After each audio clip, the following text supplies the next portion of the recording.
예, 오늘 말씀 같이 보겠습니다. 출애굽기 3장 5절부터 8절까지 말씀입니다. 출애굽기 3장 5절부터 8절까지 말씀입니다.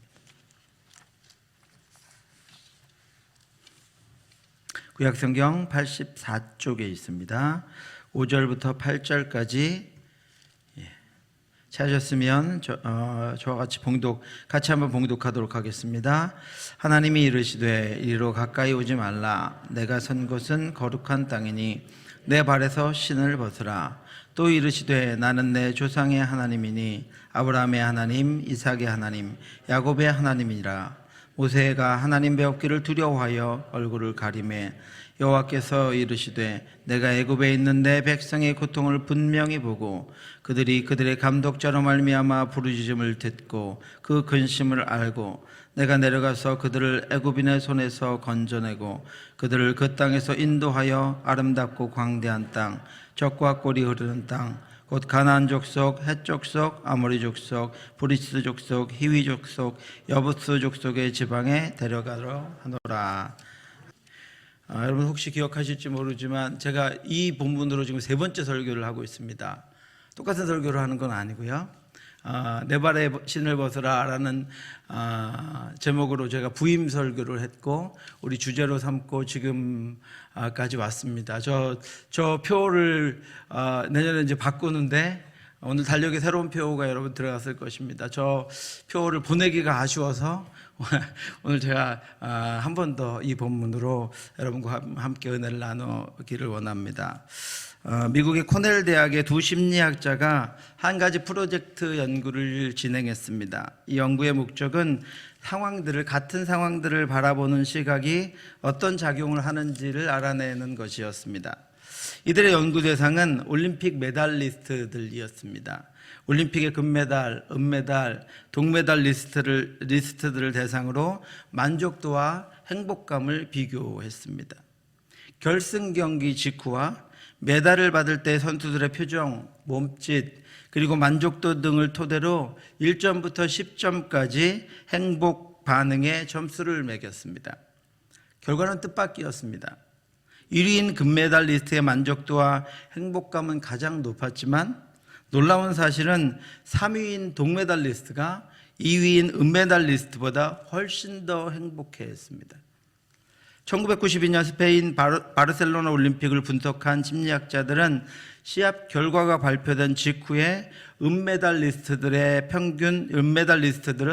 평균 4.8점의 행복지수를 기록했으나 동메달리스트들은 평균 7.1점의 2배 가까운 행복지수를 기록했다는 사실을 발견하게 되었습니다. 이러한 지수는 그들이 시상식에서 메달을 받을 때의 표정, 행동에도 고스란히 나타났습니다. 동메달리스트가 훨씬 더 기뻐하고 행복해했으며 심지어는 은메달리스트들은 억울해하고 안타까워하는 모습이나 분노하는 모습까지 보여주고 있었습니다. 앞으로 이제 메달 시상식을 보실 때 한번 유심히 관찰해 보시기 바랍니다. 심리학자들은 이런 현상을 반사실적 사고라고 했습니다. 동메달리스트들은 자기들이 이번에 동메달을 따지 못했다면 잊혀진 이름이 되고 아무런 공로도 남기지 못한 채 올림픽의 들러리가 될 수도 있었다는 생각을 합니다. 사실은 아니지만 그럴 가능성에서 자신들이 벗어나게 되었다고 하는 것에 감격하고 기뻐하는 것입니다. 수많은 이들이 참여해서 메달도 따지 못했는데 나는 이 동메달을 땄구나 하는 것 때문에 너무나 기뻐하고 감사한다는 것입니다. 그래서 그들의 행복지수가 7.1점입니다. 그런데 은메달리스트들은 자신들이 금메달리스트가 될 수도 있었다는 생각을 합니다. 그런데 간발의 차이로 억울하게 금메달을 놓쳤고 앞으로 수년간은 그것 때문에 2위의 자리에 자신이 있어야 한다는 사실을 받아들이기가 어려워서 억울해하고 안타까워하는 것입니다. 은메달리스트는 지금 시상대에 엄연히 자신이 2위로 서 있지만 자신들이 1위가 될 수도 있었다는 생각을 하므로 기쁨과 행복을 빼앗기고 불행으로 들어간다는 것입니다.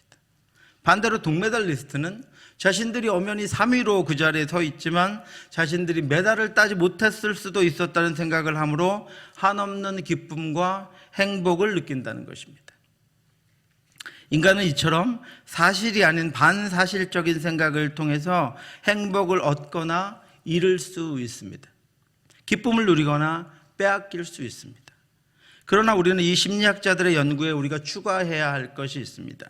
이들은 현실적이지 않은 것들을 다 반사실적이다, 사실이 아니다라고 정의했지만 그리스도인들은 현실적이지 않은 것들 중에서 하나님의 약속과 인도하심과 관련된 것들은 소망이라고 부릅니다.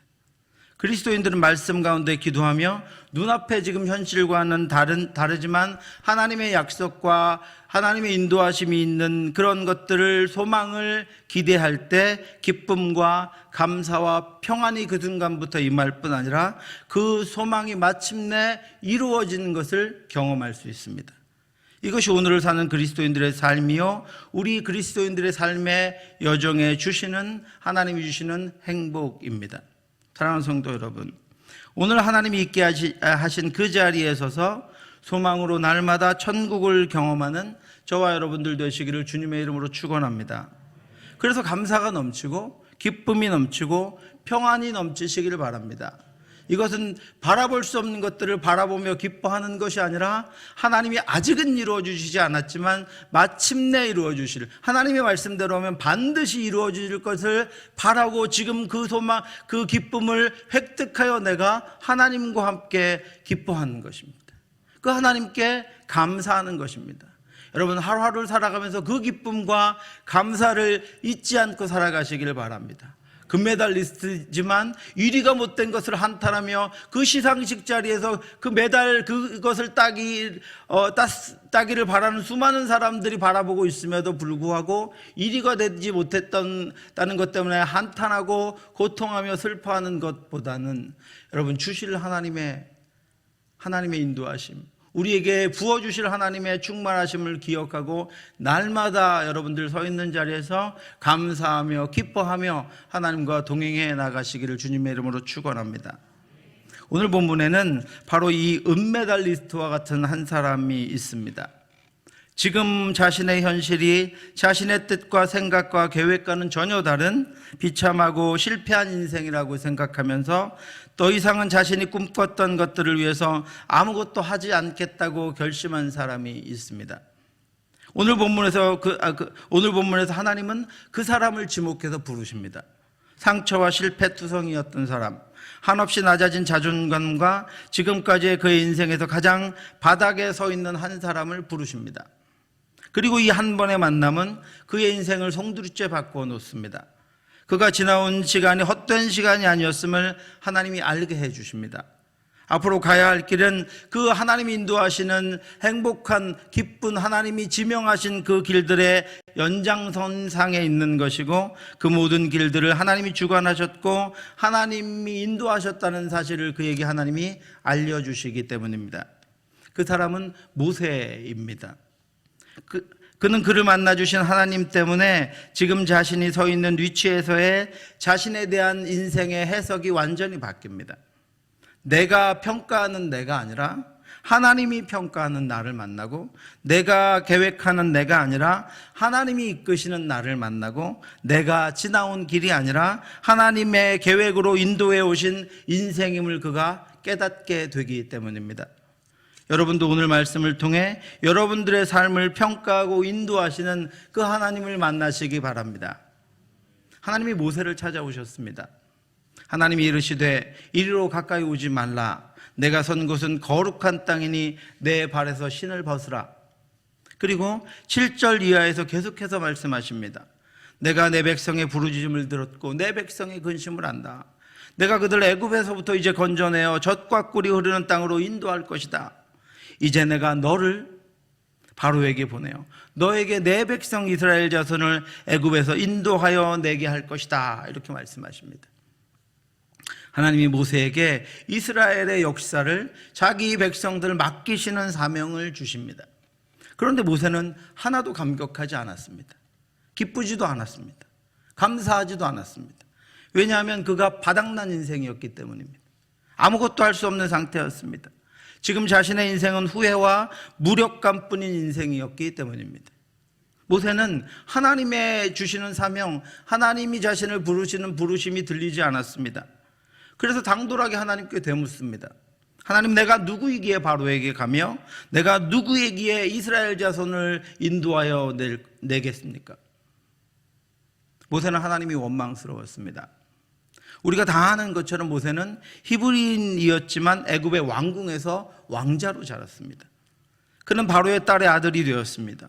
그리고 왕자로서 교육을 받고 왕자로서 먹으며 왕자로서 살았습니다. 또한 그는 자신이 애굽 왕자의 신분이었지만 히브리인이었음을 알고 있었을 뿐 아니라 히브리 민족에 대한 민족의식이 투철했습니다. 2장 11절을 보면 그가 한 사건을 그래서 일으킵니다. 애굽 사람이 히브리인들을 치는 것을 보고 애굽 사람을 쳐서 죽여버렸습니다. 민족의식 때문이었습니다. 모세는 그 일이 너무나도 자랑스러웠습니다. 자신이 왕자였지만 애굽 사람을 위하여 일하지 않고 히브리인을 위하여 일하게 된 것을 자랑스럽게 여겼습니다. 기뻤습니다. 자신이 자신의 동족들을 위해 어렵지만 해야 할 일을 한 것입니다. 그런데 문제는 그 다음 날 일어났습니다. 그 다음 날 히브리 사람들이 싸우는 것을 보고 말렸습니다. 그런데 그들이 모세에게 이렇게 이야기합니다. 내가 뭐냐? 네가 우리의 재판장이라도 되느냐? 우리 일에 상관하지 말아라. 그렇지 않으면 신고하겠다. 이렇게 이야기합니다. 그렇게 동족들에게도 환영을 받지 못하고 오히려 그 일이 발각되면 어려운 일을 당하게 될까봐 모세는 도망해서 이제는 모든 것을 잃고 그 미디안 광야에서 결혼해서 정착하고 산 지 벌써 40년이 지났습니다. 후회스러운 인생이었습니다. 자신을 히브리식으로 가르친 어머니도 나서서 도와줬지만 고마움도 모르고 여전히 노예로 살아가는 자신의 동족들도, 그리고 하나님이라고 하는 신도 원망스럽고 후회스러웠습니다. 그 모든 것들 때문에 자신이 지금 이렇게 돼버린 것이라고 여겼습니다. 모세는 만일 하나님이 계신다면 그때 도와주셔야 했다고 생각했습니다. 그리고 이제는 틀렸다고, 아니 이제는 하지 않겠다고 생각하고 있었습니다. 이제는 할 수도 없다고 그렇게 생각하고 있었습니다. 사랑하는 성도 여러분, 우리에게 가장 적절한 타이밍은 하나님께서 우리를 부르실 때, 그때가 가장 적절한 타이밍입니다. 내가 다 준비되었을 때, 내가 상황이 다 완전하다고 완벽하다고 느꼈을 때, 지금이 바로 그 순간이라고 생각했을 때가 아니라 도대체 눈을 씻고 찾아봐도 내가 한 일이라고는 아무 일도 없어서 사람들이 지나가며 수고했다고, 사람들이 반겨하며 잘했다고, 최고였다고 말하는 그들에게 부끄러워서 얼굴조차 들 수가 없어서 아니요, 하나님이 하셨습니다, 하나님이 하셨다고요 라고 밖에 말할 수 없을 그때가 우리에게는 가장 완벽한 타이밍입니다. 왜 그렇습니까, 여러분? 그때가 내게 가장 좋은 때이기 때문입니다. 그때가 내가 가장 높이 날아오를 수 있을 때이기 때문입니다. 피조물인 우리가 가장 능력 있는 시간은 전능하신 하나님이 내 안에서 나와 함께 100% 일하실 때입니다. 모세가 그때를 만났습니다. 모세가 지금 내가 누구냐고 따져 묻는 질문에, 그 질문에는 자신이 애굽 왕으로부터도 히브리인으로부터도 인정받지 못하고 환영받지 못한다는 아픔과 두려움이 묻어 있습니다. 자신은 이제 애굽의 왕에게도 자신의 동족에게로도 갈 수 없는 존재가 되어버렸습니다. 누구에게도 환영받지 못하는 신세가 되어버렸습니다. 그래서 지난 세월 모세는 자신의 신세를 한탄하며 지난날 그 한 번의 행동을 후회하고 보내고 있었던 것입니다. 나는 다 잊었습니다. 난 다 싫습니다. 그때 일만 생각하며 힘듭니다. 이제야 좀 마음을 가다듬고 살아가고 있습니다. 진심으로 화려한 왕자로서의 생활과 자기 동족을 사랑하는 사랑으로 가득 찼던 그런 시기가 모세에게도 있었지만 도망 후 40년간 오히려 그때 그 시절이 아픔이 되고 그것을 잊기 위해서 인고의 세월을 보낸 모세에게 이제 와서 동족들을 구하러 가라는 하나님의 말씀은 이해할 수 없었고 받아들이기도 싫었습니다. 그래서 모세가 진심으로 하나님께 묻고 있습니다. 하나님, 내가 누구입니까? 내가 애굽인입니까? 하나님, 내가 누구입니까? 내가 히브리인입니까? 자기 스스로 하루에도 몇 번씩 묻고 또 물었을 자신의 혼란스러운 정체성에 대해서 진지하게 모세가 다시 한번 하나님 앞에 질문하고 있습니다. 우리도 살아가면서 이런 질문을 합니다. 하나님, 나의 화려했던 청춘은 다 어디 가고 지금 나는 무엇입니까? 당장 먹고 살 일을 걱정하며 하루하루 살아가는 지금 나는 누구입니까? 아이들 키우고 가정을 지키느라 이미 늙어버린 나는 누구입니까? 아무 희망도 없이 살아가는 지금 나는 누구입니까? 오늘날 너무나도 많은 사람들이 편리해졌다고 하는 이 기계 문명 속에서 그렇게 하루하루 돌아가는 기계 부속품처럼 여겨지는 자신의 삶을 돌아보며 우리는 묻고 있습니다. 나는 누구입니까? 우리 청년들 지금 메타버스 시대라 무슨 버스죠? 가상 우주와 같은 넓은 가상 현실이 앞으로 이루어질 것입니다. 내가 아바타를 만들어서 우리 당회원 장로님들은 바쁜 일이 있으면 아바타가 당회에 참석할 수도 있습니다. 똑같이 의자를 만들어 놓고 그 아바타가 당회에 참석해서 의견을 묻기도 하고 의견을 제시하기도 합니다. 동시에 다른 곳에 쇼핑센터에 가서 쇼핑을 할 수도 있습니다. 그런 일들이 지금 이루어지고 있습니다. 인공지능의 시대. 그럼 나는 누구입니까? 그 수많은 아바타가 나입니까? 이제는 정체성을 더욱더 우리가 찾아가야 할 때가 되었습니다. 혹시 여러분은 거룩한 주일날 예배와 교제와 봉사들과 나눔들을 마치고 집으로 돌아가며 이런 질문을 던져보신 적은 없으십니까? 하나님, 이 교회에서 나는 누구입니까? 직장에 다니는 사람들은 명함을 만듭니다. 제가 회사에 다닐 때 습관처럼 새로운 사람을 만나면 명함을 주고 받았습니다. 명함에는 그 사람의 직장과 지위와 소속 부서와 하는 일이 표시되어 있습니다. 어떤 사람은 그 명함에 직장 외에 자신이 하고 있는 사회 활동들을 적어 놓기도 했습니다. 무슨 협회 이사장, 무슨 단체 회장, 무슨 협의회 이런 명함들이 있습니다.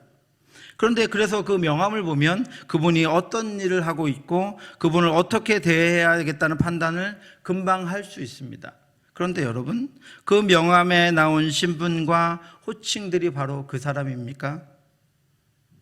우리 청년들 만드는 이력서, 화려하게 만드는 포트폴리오, 그게 우리 청년들 자신입니까? 나는 누구입니까? 그런데 하나님은 그렇게 따지며 묻는 모세의 말에 대답하지 않습니다. 그 말을 문제 삼지 않습니다. 그 질문에 답도 하지 않으십니다. 모세에게 상처가 있다는 것을, 아픔이 있다는 것을 하나님이 알고 계셨기 때문입니다. 그 대신 이렇게 말씀하셨습니다. 하나님이 이르시되 내가 반드시 너와 함께 있으리라. 내가 누구든 관계없다. 네가 무슨 일을 해왔던 상관없다. 내가 너와 함께 한다. 네가 어떤 사람이든 관계없다. 너는 내 아들이다. 네가 무엇을 해왔던, 어떤 길을 갖고 있고 지금 무엇을 하고 있던 상관없다. 내가 너와 함께 한다. 임마누엘 하나님의 언약입니다. 뜬금없는 대답 같아 보입니다. 동문서답 같아 보입니다. 그러나 이 대답은 자신의 정체성에 고민하는 이 땅의 인간에게 주시는 하나님의 유일한 답변입니다.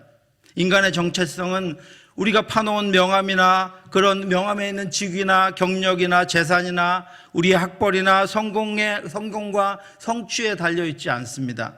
인간은 하나님이 함께 하시느냐 하시지 않느냐에 따라서 그의 인생이 가치가 있느냐 가치가 없느냐가 결정됩니다.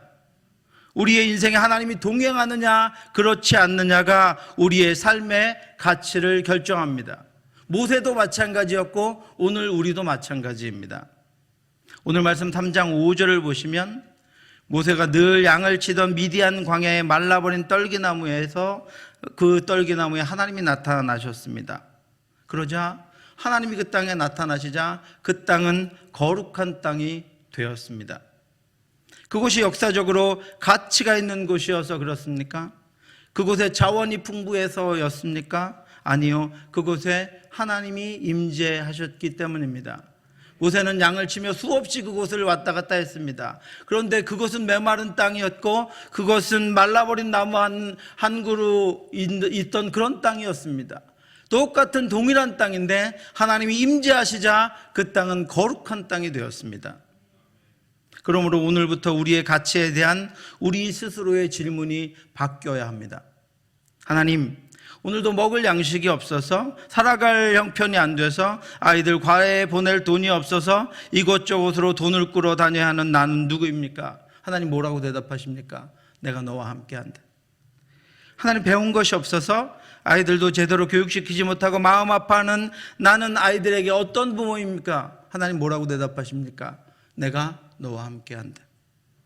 하나님, 하는 일마다 성공하지 못하고 가족에게도 교회에서도 사회적으로도 실패한 것처럼 보이는 나는 누구입니까? 아무것도 아닌 것처럼 보이는 나는 누구입니까? 하나님 뭐라고 대답하십니까? 내가 너와 함께한다.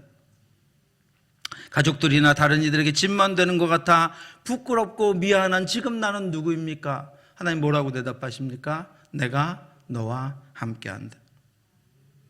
이제 여러분 이렇게 질문해 보시기 바랍니다. 하나님이 나와 함께 하신다. 그러면 나는 하나님과 동행하고 있는가? 그것이 하나님을 향한 우리의 질문이어야 합니다. 나는 하나님과 동행하고 있는가? 나는 함께 하시는 하나님과 동행하며 살아가고 있는가? 오스왈드 챔버스 목사님은 최고의 하나님을 위한 나의 최선이라고 하는 책에서 이렇게 말씀하셨습니다. 보통 우리는 하나님이 미래에 하나님의 놀라운 일을 할 수 있도록 지금 우리를 준비하시고 훈련시키신다고 생각한다. 그런데 이 생각이 틀렸다는 것입니다. 앞으로 어떤 일을 하게 하시기 위해서 지금은 우리를 훈련시키고 준비시키시는 것이 아니라는 것입니다. 뭐라고 합니까? 그러나 하나님의 은혜 속에 성장하면 하나님이 바로 여기서 우리를 영화롭게 하신다는 사실을 깨닫게 된다. 하나님의 확신을 가질 때 우리는 놀라운 힘을 얻게 된다. 그분을 찬양하며 단조로운 일상생활에서도 그분께 영광을 돌릴 수 있게 된다. 지금 여기가 거룩한 곳이라는 것입니다. 지금 여러분의 생각과 지금 여러분이 섬기는 지금 이 예배의 자리가 거룩한 곳이라는 것입니다. 내일 아침에는 일어나 돌아갈 그 직장, 그 사업장이 거룩한 곳이라는 것입니다. 여러분들이 걸어가는 그 거리가 거룩한 곳이고 여러분들이 살아가는 그 가정이 하나님이 함께 하시기에 거룩한 곳이라는 것입니다.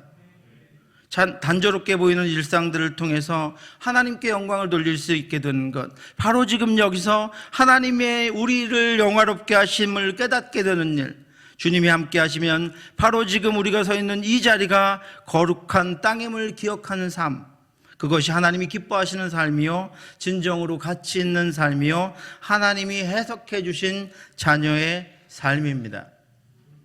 사랑하는 성도 여러분, 하나님이 지금 이 순간에 우리에게 말씀하십니다. 내가 서 있는 곳은 거룩한 땅이다. 하나님이 초라하게 느끼는 우리의 가정에 대해서 이렇게 말씀하고 있습니다. 내가 초라하게 느끼는 너의 가정은 내가 거룩하게 한 거룩한 곳이다. 내가 부끄럽게 느끼는 여기는 사업장은 내가 거룩하게 한 거룩한 곳이다. 내가 힘들어하고 고통스러워하는 그 병상은 내가 거룩하게 한 거룩한 곳이다. 내가 불평하고 후회하고 있는 그곳은 내가 이제까지 너를 인도하여 있게 한 거룩한 곳이다. 내가 분노와 좌절과 고통으로 실패했다고 느끼며 눈물 흘리는 그곳, 벗어나고 싶은 바로 그곳은 내가 너를 보낸 거룩한 사역장이다. 랜스 암스트롱이라고 하는 분이 있습니다. 그는 미국의 촉망받는 사이클 황제였습니다. 철인 3전 경기도 출전한 만큼 그는 강한 체력을 가지고 있었습니다. 그런 그가 25살이 되던 해에 고환암에 걸렸습니다. 암세포가 가슴과 뇌까지 침투해서 생존 확률이 3%라는 진단을 받았습니다. 그는 포기하지 않고 고환과 뇌를 절단하는 대수술을 받고 16개월의 항암 치료 끝에 1998년에 다시 사이클을 시작했습니다. 1999년부터 2005년까지 7년 동안 그는 3주간의 경기 끝에 승자를 가리는 트루드 프랑스 경기에서 7연승을 했습니다. 무려 7년 동안 우승을 한 것입니다. 그가 그런 강인한 사람이 자신이 암 선고를 받았을 때를 다음과 같이 회고합니다. 내가 두려움이 무엇인지 나는 알고 있다고 생각했다. 그런데 암입니다 말을 듣기 전까지 나는 두려움이 무엇인지 알고 있다고 생각했다. 그런데 그 말을 듣고 나서는 육체의 통증과 함께 그동안 알고 있던 두려움은 두려움도 아니라는 사실을 알게 되었다. 온몸에 피가 거꾸로 흐르는 것 같은 느낌이 들었다. 이전에 내가 느꼈던 두려움, 사람들이 나를 좋아하지 않을지도 모른다는 두려움, 비웃음거리가 될지도 모른다는 두려움, 돈을 잃어버릴지도 모른다는 두려움, 그 모든 두려움은 두려움이 아니라 사소한 겁에 지나지 않는다는 것을 알게 되었다. 이제는 모든 것이 달라 보였다. 타이어의 펑크, 실직, 교통체증 같은 모든 삶의 걱정거리들은 말 그대로 사소한 걱정에 지나지 않았다.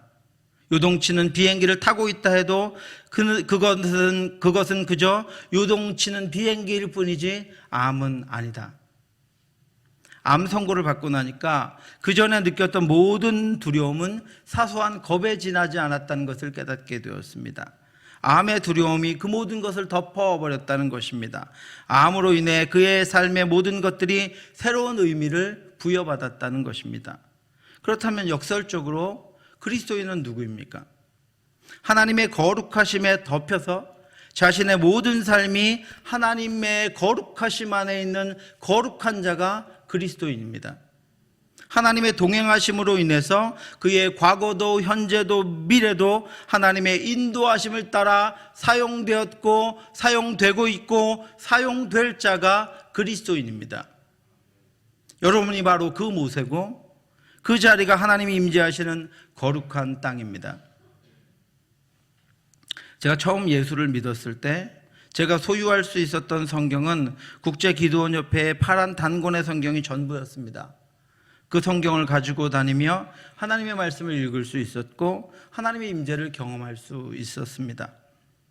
이제 기도원협회를 통해서 그 시절 우리와 같았던 나라들의 백성들의 손에 성경이 쥐어지는 은혜의 역사가 지속되기를 기도합니다. 그리고 오늘 이 예배를 통해서 하나님이 이 모든 일들과 함께 하셨고 지금도 함께 하고 계시고 앞으로도 함께 하시기를 주님의 이름으로 축원합니다. 사랑하는 성도 여러분, 하나님이 우리와 함께 하십니다. 우리가 필요한 곳으로 우리를 보내시고 그곳을 거룩하게 하셔서 우리를 사용하십니다. 우리가 서 있는 곳을 거룩하게 하시고 우리의 삶의 모든 상황마다 하나님은 우리와 동행하십니다. 오늘 순회 헌신 예배를 드리는 기도원협회 구미캠프 회원 여러분, 그리고 성도 여러분, 지금 여러분이 있는 이곳에 하나님이 함께 하시기에 여러분이 가는 곳, 여러분이 서는 곳, 여러분이 멈추는 곳은 하나님이 거룩하게 하신 하나님의 거룩한 땅입니다. 그곳에서 우리 발에 신을 벗고 그곳에서 하나님께 영광을 돌리며 하나님의 능력과 승리와 그가 주시는 평안과 기쁨과 감사와 복이 충만하게 넘치는 저와 여러분들 되시기를 주님의 이름으로 축원합니다. 기도하겠습니다. 하나님 아버지, 은혜를 감사합니다. 하나님 아버지, 우리를 홀로 두지 아니하시고 우리의 모든 삶의 여러 가지 어려움들과 상황 가운데에도 우리와 함께 하셔서 나는 임마누엘의 하나님이다, 나는 여호와 이레의 하나님입니다, 나는 여호와 샬롬의 하나님이다 말씀하시며 함께 하시며 우리와 우리의 모든 것들을 주관하여 주심을 감사합니다. 우리가 하나님과 동행하며 살아갈 수 있도록 인도하여 주시옵소서. 하나님이 나와 함께 하시기에 내가 서 있는 곳은 거룩한 땅임을 기억하게 하여 주시옵소서. 성령이 내 안에 계시기에 나는 하나님의 거룩한 성전임을 기억하며 살아갈 수 있게 하여 주시옵소서. 하나님이 나와 함께 하셨기에 하나님의 그 영원부터 영원까지 이르는 계획 가운데 내가 있었기에 내가 지나온 길도 하나님께서 동행하셨던 거룩한 삶이었고 오늘 여기 있는 삶도 하나님이 함께 하시는 거룩한 삶이며 앞으로 나아갈 길도 하나님이 함께 하시는 거룩한 것임을 기억하고 하나님의 임재 안에서 살아갈 수 있도록 역사해 주시옵소서. 그 안에서 필요한 것들을 채워 주시옵시고 그 안에서 능력을 허락하여 주시옵시고 그 안에서 하나님의 나라를 세워가며 하나님의 뜻과 인도하심을 따라 살아갈 수 있도록 역사하여 주시옵소서. 모든 말씀 예수님 이름으로 기도드렸사옵나이다.